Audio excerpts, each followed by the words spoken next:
Landmark Hotel in Las Vegas, Nevada, it's the Playboy Comedy Roast for Tommy Chong. Starring Richard Belzer,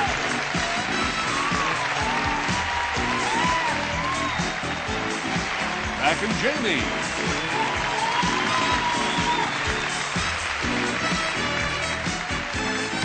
Jerry Seinfeld,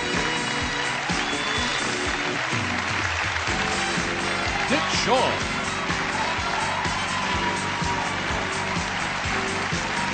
Marcia Warfield,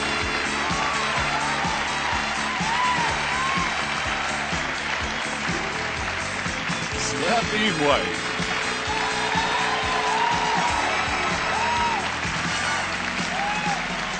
and starring your roast master, David Steinberg.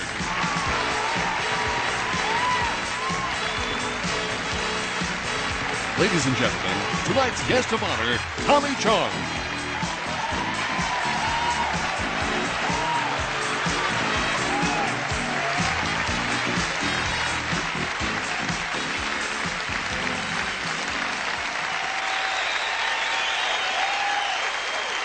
Thank you very much. Esteemed members of the dais, thank you. It's a very exciting night. We are here to roast...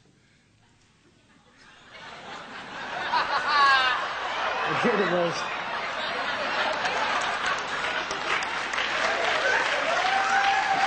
Tommy Chong. And Tommy, of course, will be ready by the time his turn comes up. A very special night tonight as a Playboy roast. We have an innovation tonight, and that is we have the first time a roast has ever been done with a woman on the dais. Marcia Warfield.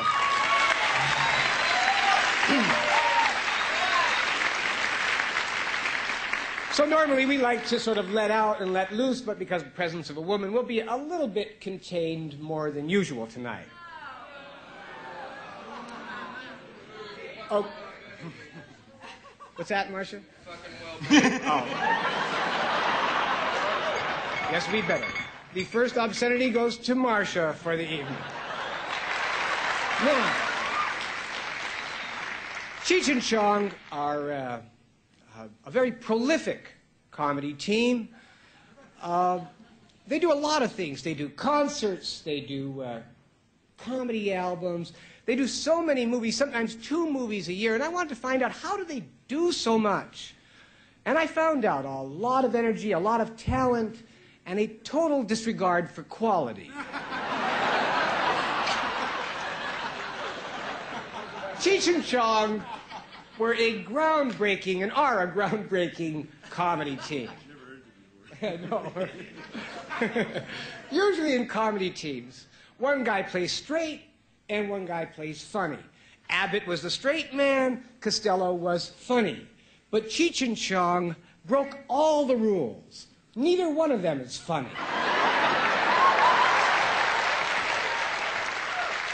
The reason Cheech and Chong are so successful is chemistry. They learned to make angel dust.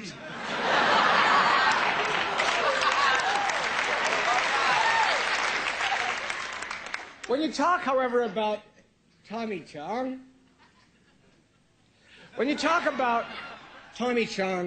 you're talking about movies. You're talking about Up in Smoke, Nice Dreams, a movie called Still Smoking. 3 of the worst movies ever made.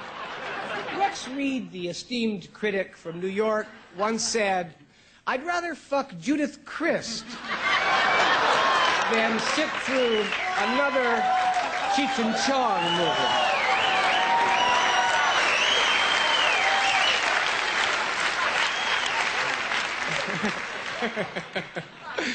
And Tommy says, so would he.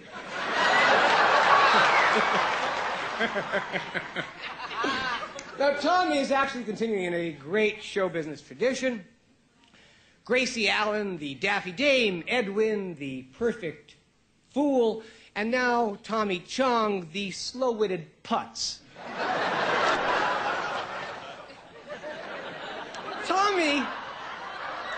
Tommy is a generous man.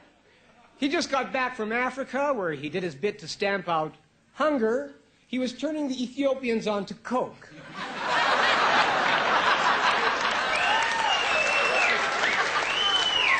But enough about me.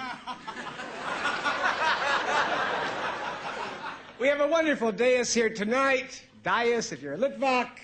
And we start with, where is Slappy? Slappy White. Slappy White's a great comedian. He's the only black comic whose career was hurt by integration.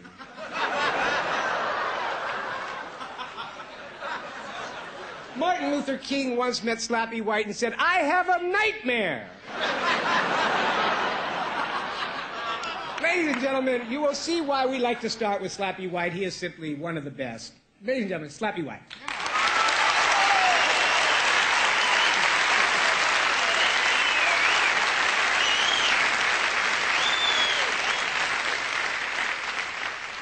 I might seem a little upset because before I come on, the producer told me, he said, Slappy, just do about 8 to 10 minutes.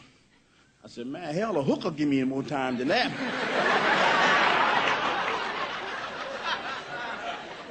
And I can understand why they don't want me to be on too long because, goddamn, Hugh Hefner done scraped the bottom of the barrel for this roast.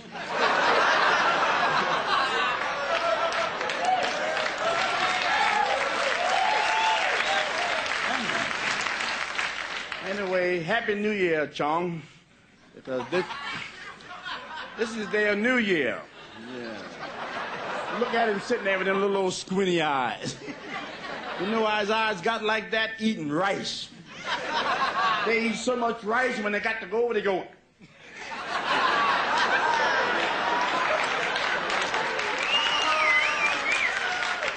And that's just minute rice.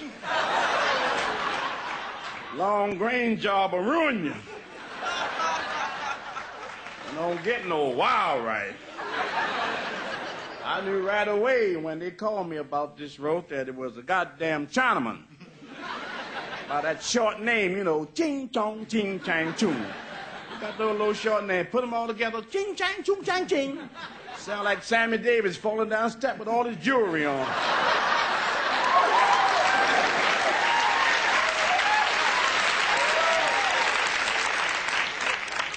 I don't know what is coming to. First it was the Puerto Ricans, then the Mexicans, now these bastards.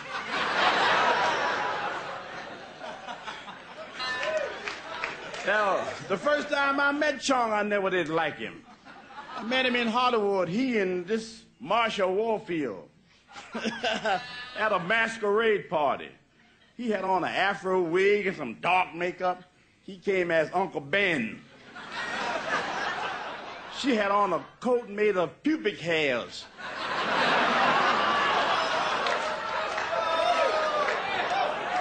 She came as a real cunt.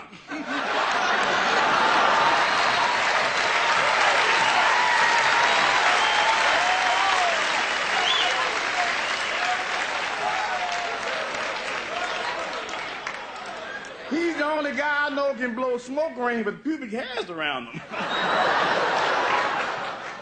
If I had a kid that looked like Chong, I'd beat the shit out of that son.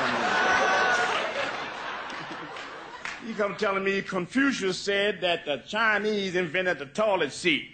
I said, yeah, but American had enough nerve to put a hole in it. But I know you had a roast coming, Chong, because roast is like hemorrhoids. Every asshole gets one.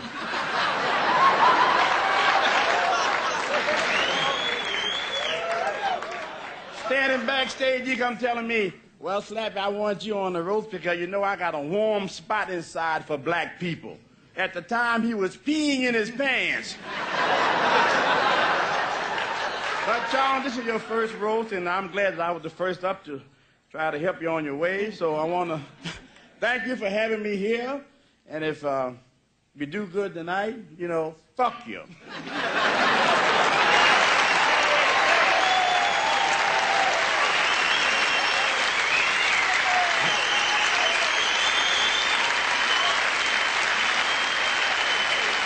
Very good. Slappy White, not only a great comedian, but to me, he will always be worthy of respect as the last person to get a blowjob from Mom's Mabley.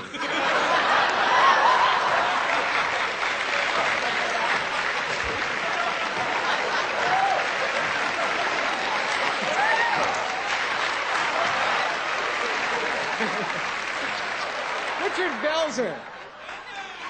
The Bells. My good friend, Richard Belzer. We've worked together a lot. I've directed, we've written, we know each other well. Richard, for those of you who don't know, is a cult comedian.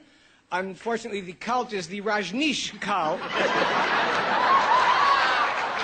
The Bells, if you have never seen the Bells work, I guarantee you will remember